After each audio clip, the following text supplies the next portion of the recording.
Վերադարձանք եւ ասենք, որ նոյեմբերի 8-ը ռադիոլոգների օրն է, մարդկանց, ովքեր համարվում են ժամանակակից բժշկության աչքերը։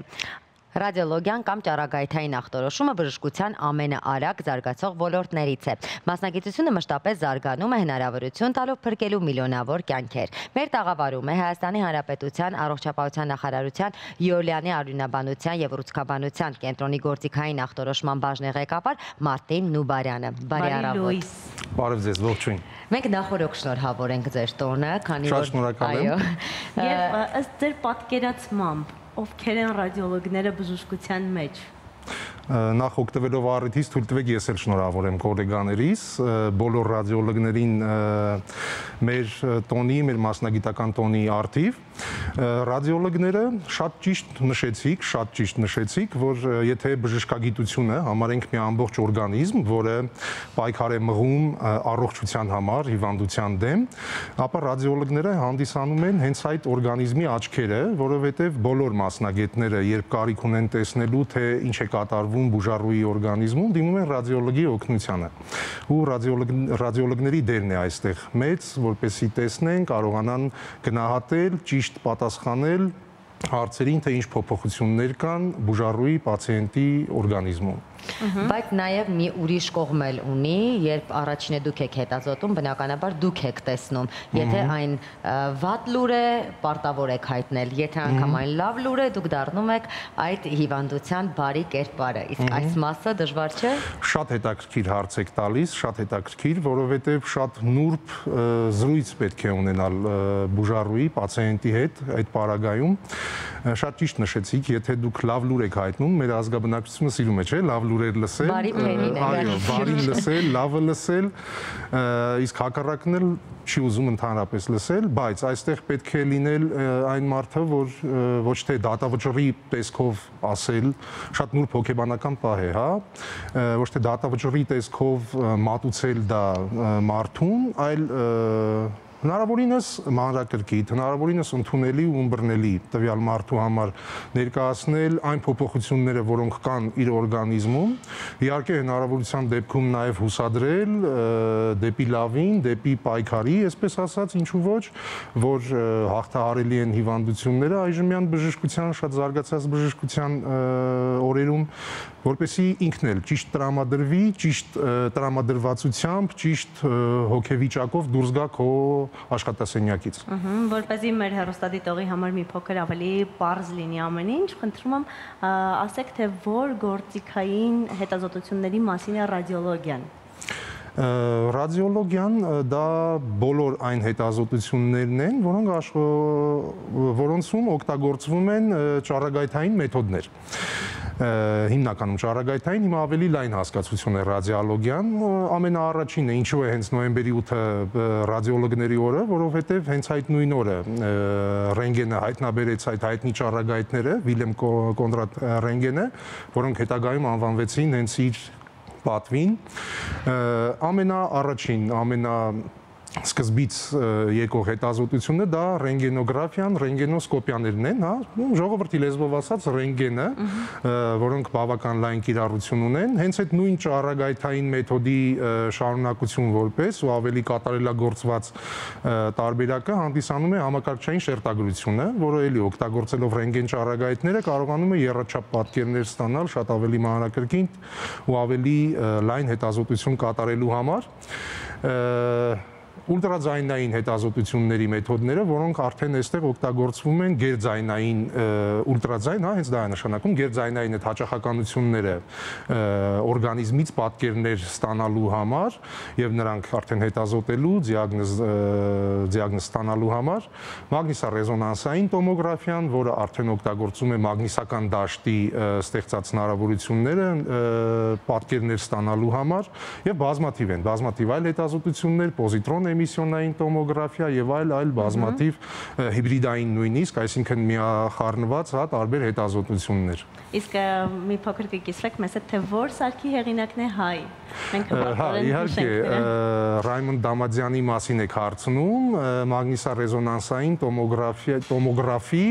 հիմնադիրներից մեկն է հանդիսանում ու իհարկե հենց մեր ռադիոլոգներից համար էլ, հայ ռադիոլոգների համար հատկապես, իհարկե մեծ հպարտության առիթ է սա։ Ոչ միայն ռադիոլոգ գիտակների չէ՞։ Մեզ համար նույնպես։ Իհարկե։ Պացիենտների համար շատ հաճախ այսպես հասկանալի չէ, թե իրենց հիվանդությանը դժվար ճանապարհին ինչպես են պայքարելու եւ նաեւ ինչ դեր ունի ռադիոլոգը։ Եկեք մի փոքր այս մասին խոսենք եւ արդյոք դուք հիվանդության այդ բուժման ընթացքը նույնպես անցնում եք բժշկի, պացիենտի հետ միասին։ Իհարկե, շատ կարևոր միասնություն է դա բուժման ընթացքում, հատկապես օրինակ այնպիսի կենտրոններում, ինչպիսիք մերն են, որտեղ բուժում են ստանում արյունաբանական, ուռուցքաբանական խնդիրներով պացիենտներ, ում բուժումը սովորականից, այլ ինչ-որ պաթոլոգիաների հետ համեմատ փոքր-ինչ ավելի երկար է ու ռադիոլոգիական հսկողությունն էլ այդ ընթացքում ավելի հաճախակի է կատարվում, քան կարող են կատարվել օրինակ այլ պաթոլոգիաների ժամանակ ու մշտական կապը հենց այստեղ է լինում պացիենտի, բուժող բժշկի, այսինքն կլինիցիստի, իր բուժող մասնագետի ու ռադիոլոգի, որովհետև ամբողջ բուժման ընթացքը, ամբողջ բուժման գնահատումը, բուժման ավարտից հետո, լավ արդյունք ստանալուց հետո այդ ձեռքբերման, այսպես ասած, պահպանումը եւ այլն, ամբողջը կատարվում է ռադիոլոգիական եւ իհարկե ուրիշ այլ, լաբորատոր եւ այլ գործիքային հետազոտություններով, բայց ռադիոլոգների դերը այստեղ շատ մեծ է, իհարկե ամենասկզբում դիագնոզելու, ճիշտ ուղու վրա տանելու ախտորոշման ճանապարհը, այնուհետեւ երբ որ կա հստակ ախտորոշում, սկսում ենք բուժում, բուժման ընթացքում կոնտրոլի, բուժման արդյունավետության գնահատման եւ հետագա արդյունքների պահպանման համար։ Բոլոր երեքի կապն է շատ կարևոր, եւ պացիենտ ռադիոլոգ, եւ պացիենտ կլինիցիստ, եւ կլինիցիստ ռադիոլոգ։ Սակայն կարծես թե ռադիոլոգիան միայն հիվանդությունը բացահայտելու եւ ախտորոշելու համար չէ։ Արդյոք այն կանխարգելում է որոշ հիվանդություններ։ Որպես այդպիսին կանխարգելիչ մեթոդ չէ, չես ասի ուղիղ իմաստով ռադիոլոգիային, որովհետև օրինակ կանխարգելիչ մեթոդներ են վակցինացիաները, պատվաստումները, բայց ինչ մեծ կարևոր դեր ունի ռադիոլոգիան, որ ասում ենք, չէ, բժշկության մեջ բոլորս միշտ պնդում ենք, որ կանխարգելելն ավելի հեշտ է, քան բուժելը, կամ ցանկացած պաթոլոգիաների բուժումը ավելի արդյունավետ, հեշտ ու կարճ ժամանակ է պահանջում, այն դեպքում, երբ ժամանակին է դիագնոզվում ու դիագնոզվում է վաղ փուլերում։ Այստեղ է կարևորությունը լինում ռադիոլոգիայի, որպեսզի կարողանանք հիվանդությունները ամենավաղ փուլերում տեսնել, գնահատել, ախտորոշել, ճիշտ ուղղորդել պացիենտին համապատասխան մասնագետների մոտ, որպեսզի հնարավորինս կարճ ժամկետում ստանա adekvat ու օպտիմալ բուժում ու ազատվի այդ հիվանդությունից։ Եկեք խոսենք նաև ռադիոլոգիական միֆերի մասին, որոնք որ շատ են, հաճախ լսում ենք, երբ ասում են, որ տարվա մեջ 2 անգամից ավել ռենտգենի չի կարելի գնալ, ճառագայթում է եւ այլն։ Արդյոք սրանք միֆեր են, թե կան այդպիսի կանոններ, որոնցով որ դուք եք շարժվում։ Անպայման, իհարկե կան կանոններ, որոնք անպայման պահվում են բժիշկ մասնագետների կողմից, ճառագայթաբանների կողմից։ Շատ ճիշտ նկատեցիք, հենց ռենտգեն ճառագայթումների վերաբերյալ, որ այո, ռենտգեն ճառագայթումները իրենք հանդիսանում են վնասակար օրգանիզմի համար, բայց ներկայիս աշխարհում, ներկայիս գործիքակազմը, որ ունի բժշկությունը, որոնցով այսպես ասած զինված են ռադիոլոգները, բժշկագիտության զարգացման հետ մեկտեղ զարգանում են նաև սարքավորումները, որոնք մինիմալի են փորձում հասցնել վնասակար ազդեցությունը տվյալ հետազոտության օրգանիզմի վրա ու իհարկե շատ ավելի մատչելի դարձնել հաճախակի օգտագործումը տվյալ հետազոտությունների, քանի որ իհարկե հանդիսանում են վնասակար հետազոտություններ, բայց եթե չկա փոխարինող միջոց, որով դու կարող ես ունենալ քո հարցի պատասխանը, իհարկե կատարվում է ռենտգեն հետազոտություն, կատարվում է համակարգչային շերտագրություն, օրինակ ուլտրաձայնային հետազոտությունը չի համարվում վնասակար հետազոտություն։ Հենց այս պատճառով էլ լայնորեն կիրառվում է օրինակ հղիների հղիության ընթացքի հսկման հետազոտման համար, մագնիսառեզոնանսային տոմոգրաֆիան է հանդիսանում բացարձական վնաս հետազոտություն, այսինքն ոչ միայն այն փաստը, որ սարքերն են կատարելագործվում, բժիշկ մասնագետներն էլ փորձում են խուսափել, եթե ունես, այսինքն ընտրություն կատարել նվազ վնասակար հետազոտությունով եւ ստանալ քո հարցի պատասխանը, բնականաբար հենց այդ տարբերակն էլ դիտարկվում է որպես ընտրության տարբերակ։ Իսկապես բոլոր սարքերը օր-օրի զարգանում են, ինչպես արդեն ասացիք, բժիշկները նույնպես, աշխարհը նույնպես եւ մի քանի օր առաջ մենք խոսում էինք մեր եթերում, որ նեյրոինտերֆեյսի մասին կարող է խթանել չիպերը, որոշակի չիպերը ուղեղի աշխատանքին, նույնիսկ պարալիզացված մարդկանց կարող են քայլացնել, շարժվել եւ այլն։ Հիմա ինչ ապագա ունի ռադիոլոգիան այս տեսանկյունից։ Ռադիոլոգիան մեծ ապագա ունի իհարկե արհեստական բանականության ներդրման շնորհիվ, արհեստական բանականության ծառայեցման շնորհիվ, այսպես նաև ասենք, որովհետև ինչքան զարգանում են հետազոտությունները, ինչքան զարգանում են սարքերը, այդքան նաև պատկերների որակ, պատկերների քանակ, այս ամենն է նաև շատանում, որը պետք է շատ հստակ ու շատ ճիշտ վերլուծել։ Իհարկե, այս հարցում ռադիոլոգներին շատ մեծ օգնություն կարող է ցույց տալ հենց արհեստական բանականությունը, որոնք պատկերների ինտերպրետացիայի վերլուծության մեջ կարող են շատ մեծ դեր ունենալ։ Իհարկե ես ինքս չեմ ուզում մտածել, որ կարող եմ փոխարինել ռադիոլոգներին, արհեստական ինչպես օրինակ թերապևտներին առհասարակ բժիշկներին չեմ ուզում։ Չեմ կարծում, որ հնարավոր է իհարկե փոխարինել մարդկային բանականությանը, բայց արհեստական բանականությունը շատ մեծ հորիզոններ ու շատ մեծ աշխատելու դաշտ է ստեղծում հենց նաև մեր համար ռադիոլոգների համար։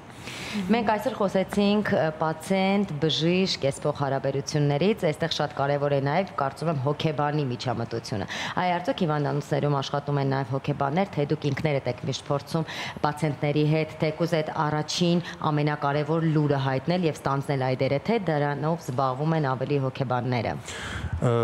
Ասեմ, սկզբից առաջին հարցին ձեր պատասխանեմ, կարող եմ սենց հպարտությամբ ասել, որ մեր հիվանդանոցում ֆանտաստիկ հոգեբանների թիմ է աշխատում, հարգանքներս այդ մասնագետներին ու ողջույններս, իհարկե, ֆանտաստիկ թիմ ինչ առումով, որ ամբողջ բուժման ընթացքում ամենասկզբից, լուրը լսելիս, մինչև ամենավերջին պահը, ցանկացած դժվար իրավիճակներում, որում հայտնվում են հոգեբանորեն պացիենտները, մեր հիվանդանոցում հոգեբանների թիմը կոլոսալ աշխատանք է կատարում ու շատ հետևողական ու շատ արդյունավետ միանում եմ ուղղակի իրենց աշխատանքով, բայց իհարկե հոգեբանը չի կարող ամբողջ օրը քեզ հետ անցկացնել եւ ամեն զրույցին մասնակից լինել, հետևաբար ինքդ էլ պետք է կարողանաս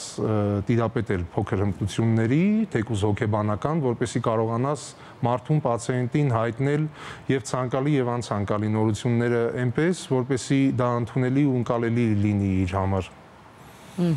Իսկ կան որոշակի հետազոտություններ, որոնք պարտադիր են անցնել տարեկան մեկ անգամ, մի քանի անգամ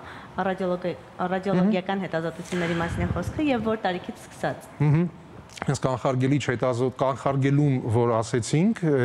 դրա մասին եկեք խոսենք, որ օրինակ կրծքագեղձի սկրինինգային հետազոտությունները կանանց համար, շատ կարևոր դեր կարող են ունենալ, քանի որ կրծքագեղձի քաղցկեղը կանանց շրջանում ամենատարածված քաղցկեղներից մեկն է, իսկ ուղղակի կրծքագեղձի այդ սկրինինգային հետազոտությունները անցնելով բավական վաղ փուլերում հնարավոր է ախտորոշել հիվանդությունը ու բավական վաղ արդեն կազմակերպել բուժումը, որը իրենից շատ ավելի փոքրացավալ, շատ ավելի քիչ ինվազիվ ու շատ ավելի կարճ ժամանակ պահանջող միջամտություններ կենթադրի ու շատ ավելի լավ էֆեկտ կարող ենք ստանալ։ Իհարկե պարբերաբար հետազոտվելը, երբ կան այլ նաև խնդիրներ, բոլորին է խրախուսվում, էլի պահելով այն նույն մեխանիզմը, որ հնարավորինս քիչ վնասակար մեթոդների ընտրությամբ, սոնոգրաֆիաներ անցնել պարբերաբար, արդեն մեր ազգաբնակչությունն էլ, որ ասում ենք զարգանում է բժշկությունը, սարքավորումները, զարգանում է նաև բոլորն են զարգանում, այսինքն պացիենտները, որ ժամանակին շատ մեծ միֆերով կարող էին տարված լինել, բայց հիմա շատ ավելի հստակ, շատ ավելի ճիշտ հարցադրումներով, շատ ավելի ճիշտ մոտեցումներով գալիս են հենց բժշկի մոտ ու իրենք էլ արդեն կարողանում են նույնիսկ կառավարել իրենց հետազոտությունների ժամանակացույցը, թե երբ հետազոտվել, ինչ հետազոտություններ անել։ Իհարկե բժիշկների ուղղորդումով ու օգնությամբ։ Եվ որ ախտանիշներն են, որոնք չպետք է անտեսել եւ պետք է շուտ գնալ հետազոտության։ Եկեք լայն պատասխանեմ այս հարցին, որովհետեւ կոնկրետ ինչ-որ պաթոլոգիա չենք քննարկում։ Ցանկացած դեպքում, երբ ունեք թուլություն, վատառողջ եք ձեզ զգում, ցանկացած փոփոխություն եք զգում ձեր օրգանիզմում, որը սովոր չէր ձեզ համար ու նոր է առաջացել, շատ ընդհանրական եմ պատասխանում, բայց կրկնեմ էլի կոնկրետ ինչ-որ պաթոլոգիայի մասին չենք խոսում։ Ճիշտ կլինի միշտ դիմեք բժիշկների, թերապևտների, այնուհետև նեղ մասնագետների, եթե կարիքը կլինի, հավատացեք ինքնաբուժությամբ զբաղվելը, հարևանների, բարեկամների, ձեր սրտացավ մարդկանց խորհուրդները լսելը ոչ միշտ է, որ կարող է ձեզ օգնել, ոչ միշտ է, որ դուք կկարողանաք գտնել համացանցում այն ճիշտ նյութերը, ճիշտ ինֆորմացիան, որը ձեզ կօգնի ու ճիշտ ուղու վրա կդնի, հա, ձեր բուժման, այնպես որ մի զբաղվեք ինքնաբուժությամբ, մի լսեք, այո, որովհետև ճիշտ հարցադրումներ չեմ կարծում, որ լրիվ մասնագիտական կարողանան կատարել, հա, մարդիկ, ովքեր մասնագետ չեն, ուստի պարտավորել չեն իրենք ճիշտ հարցադրումներ անել։ Դրա համար շատ ճիշտ է միշտ դիմել բժշկի, միշտ լինել բժշկի հետ կապի մեջ եւ իհարկե առողջությունից թանկ բան չկա։ Առողջությանը խնամել, ձեր առողջությանը խնամել, վերաբերվել այնպես, ինչպես ամենակարևոր բանի։ Շնորհակալություն, եւս մեկ անգամ շնորհավոր ռադիոլոգների օրը։ Շատ շնորհակալ